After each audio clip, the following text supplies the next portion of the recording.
Special తరవాణి పులుసు చేస్తున్నాను. దానికి కావాల్సినవి రెడీ చేసుకున్నాను. ఆవాలు, జీలకర్ర, ఎండుమిరపకాయలు, పచ్చిమిరపకాయలు, వెల్లుల్లి, తరవాణి పులుసు పోపు, ఇవి ఫుల్గా ఉన్న ఉల్లిపాయలు వేస్తాము.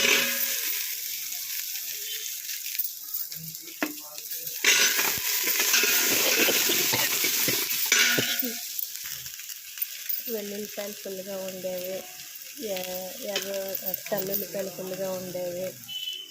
ఇదేమో సొత్తిదుంప, ఇందులో చిక్కుడుకాయలు, ఆనపకాయ, గుమ్మడికాయ, బెండకాయలు, ఇందులో వంకాయలు, ఇంకో రకం చిక్కుడుకాయలు, తర్వాత చిలకడ దుంప, ఇవన్నీ ఉన్నాయి. ఇవన్నీ ఒకటి తర్వాత ఒకటి పోపులో వేస్తాము. నూక కొంచెం వేయించుకొని పక్కన పెట్టుకున్నాము, ఇది కూడా వేస్తాము. మొత్తం కాయగూరలన్నీ వేసి కొంచెంసేపు వేయించిన తర్వాత తరవాణి ఉంటుంది, వేసి ఉడికించాలి. ఇది తరవాణి,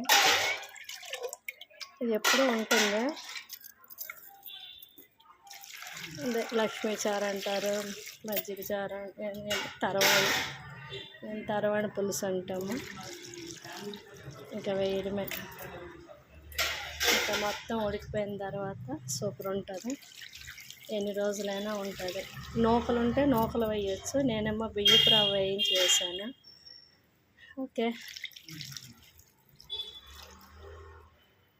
థ్యాంక్ యూ.